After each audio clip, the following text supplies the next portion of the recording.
Now y'all already know what time it is. It is time for the mess.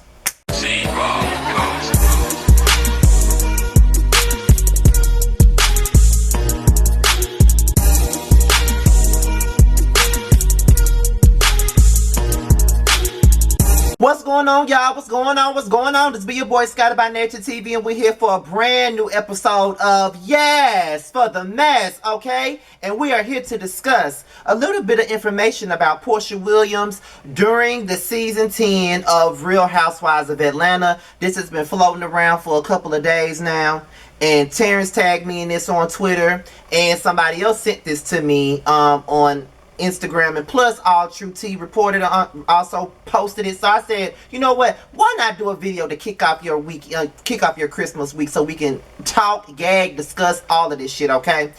This is going to be one of those Yes for the Messes where it's only focused on one topic and one topic only, and we're back in the closet, okay?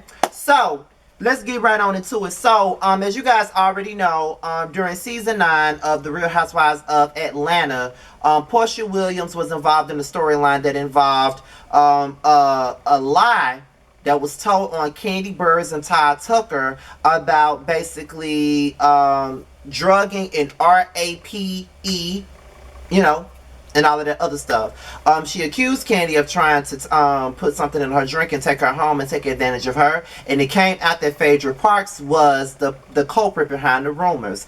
After the rumors and stuff was exposed, and who the culprit was exposed at the reunion, it was rumored that Carlos King was the one that put that bug in Phaedra's ear, and Phaedra told Porsha, and that's why Porsha brought it to the show. But recently, in Andy Cohen's book, Carlos completely denied that claim. It was completely debunked. He never told Phaedra anything, and that was another reason why she was fired. Not only did she make a salacious rumor up about somebody on the cast, but she also tried to make a salacious rumor about a producer as well, and that's why she got cut off the show, and that's why she would never be back.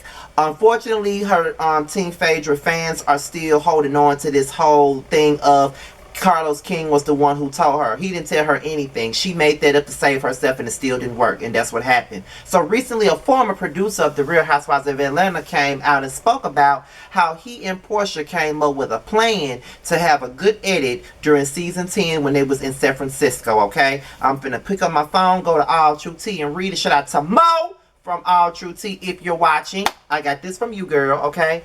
So we're going to read this, and then after I read it, we're going to dissect it, and then we're going to be out of here. So let's get into it. And it reads, do you rather a Ferrari or a Porsche?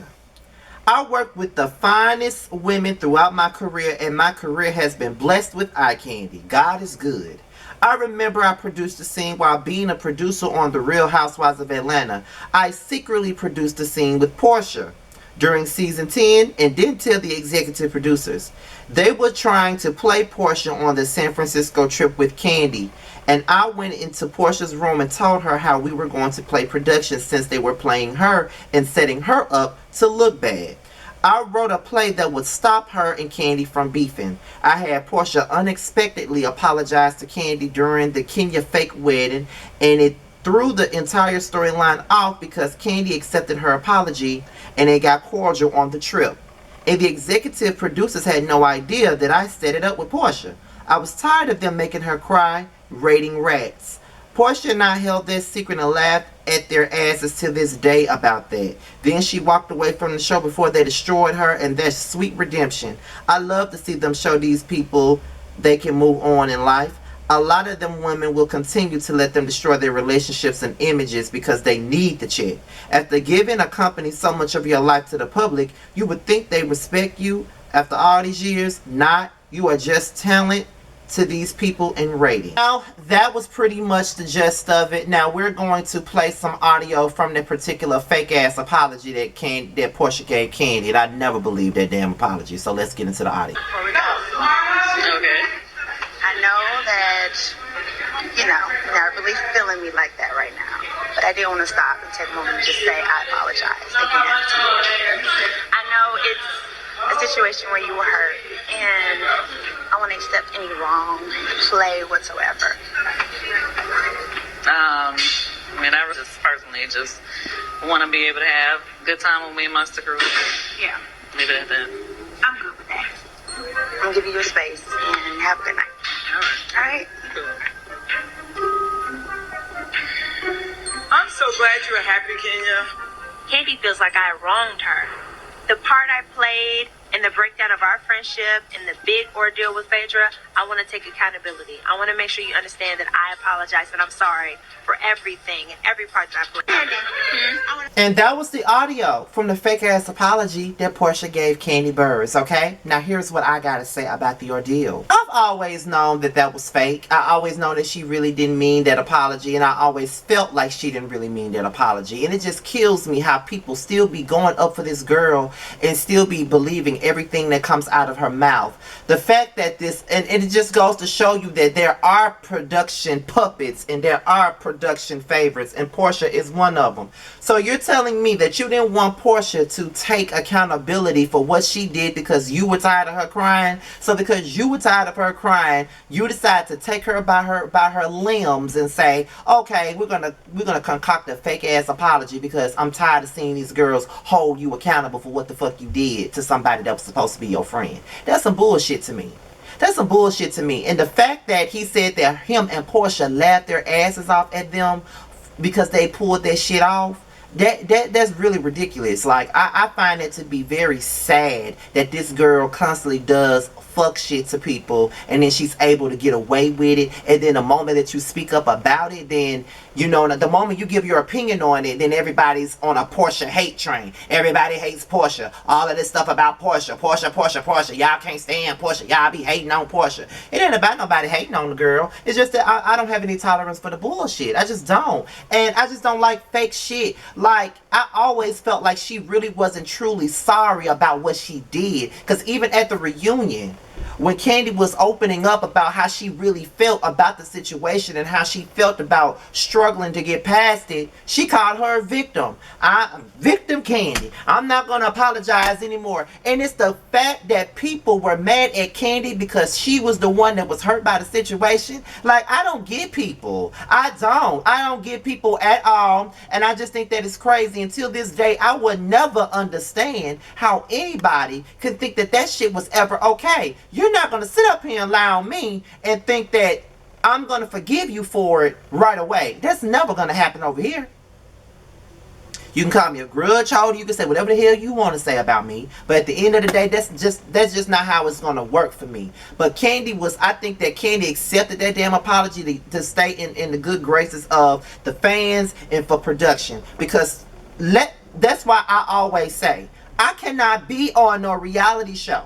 I cannot turn my feelings off because of a show. I can't do it. If I really don't fool with somebody and they really did something to me that I can't fuck with, that I can't rock with, then I can't do it. I can't be around them. I don't want to talk to them.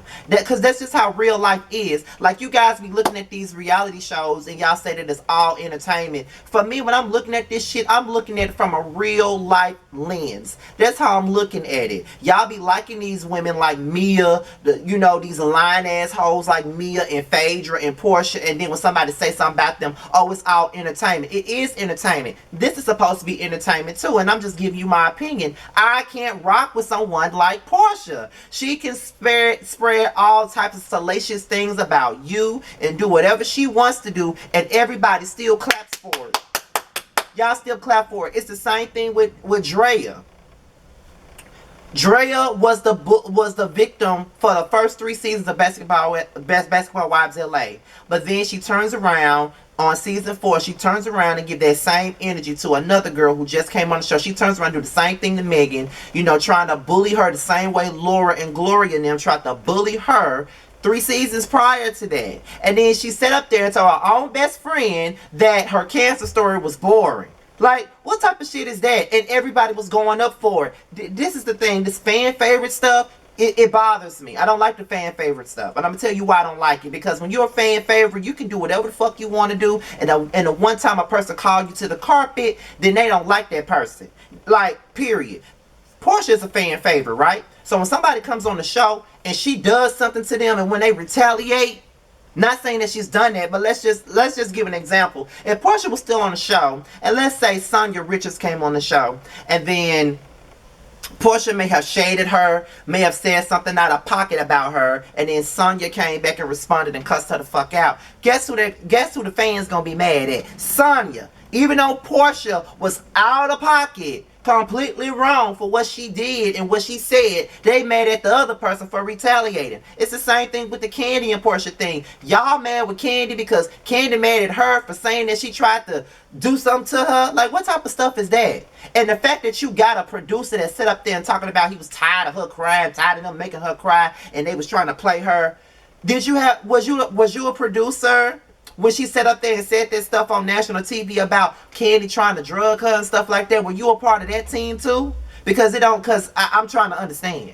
I'm really trying to understand it and get your point here. You feel what I'm saying? Like, I just can't fuck with the bullshit. I don't like that. It's just like, it's a lot of stuff that Porsha has done that they have cut out of the show. Just like this last season. They cut out a lot of shit trying to protect her. Period. Y'all may not know, but LaToya and Porsha had beef when season 13 had first opened up. They had a beef. So it's just like, girl, I mean, and they cut it out. They cut out a lot of key things that could have made us look at the show a little bit differently. But these producers are so, and it's crazy how, what another thing about that is, it's crazy how that happened because they set up there, they gave Porsha the good edit. Gave her the edit where she's a good girl and everybody's bullying her, everybody's piling up on her, and then the same season she got to sit next to Andy. Like, that's the type of shit I'm talking about. So you sit up there, had a producer to write a script for you, tell you to go ahead and apologize to Kandi. Why should a producer have to tell you to apologize to her anyway if you were truly sorry? That means you was never sorry to begin with. And this is why my slides be on her neck. This is why they be on her neck. Now, I don't go out and make excessive videos about her or anything like that. I don't do that because I don't want to make my channel like just focusing on bashing Porsha or anything like that. But the truth is the truth and the facts is the facts, and I'm going to always speak the facts and the damn truth, and that's just what it is. That was fucked up, and I don't like that, and I can't accept that shit, period.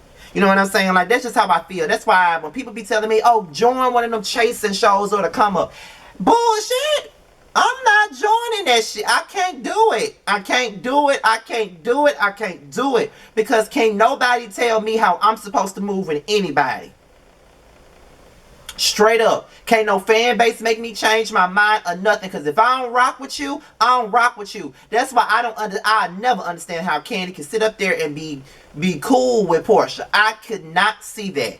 Like I said, it's levels to certain things. It's levels to the disrespect. It's levels to forgiveness. I can forgive a person, but it just depends on what you've done. And when you take it to the highest degree like Porsha did, ain't no way we could get past that. So I don't see how, but I'm pretty sure that if they wasn't on this show, Kandi and Porsha would have never been able to make amends. I mean, look at what happened with Kandi and Tamika Scott. They didn't talk for over 20 fucking years because Tamika went on the radio and lied on her.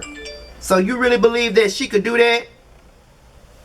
No. But I'm pretty sure that once this video is over with and everything is done, I'm going to get a whole lot of remarks from Porsha stans calling me a hater and all of this other crap and things of that nature. I'm pretty sure that I'm going to get all of that and then some, because I'm considered to be one of the people in the Porsha hate train crew on YouTube. It's okay.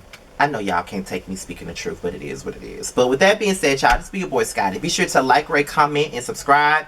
And share my video. Be sure to click that notification bell so you can be notified whenever a video drops. And if you want to follow me on social media, my Twitter and my IG will be down below. If you want me to follow you back on IG, because I do follow back on IG, just hit me up in the DMs with the hashtag #TeamScotty and I would definitely follow you back. Because I don't follow everybody back, so it's just like this. If I know you're a part of Team Scotty, then bitch, I'll follow you back. But if you're just some person that I don't even know that's following me, I'm not following back. I'm just saying you got to let me know you're a part of the team so I can follow you back. With that being said, you guys, I'm out of here until my next video. I'll talk to y'all later. Peace out.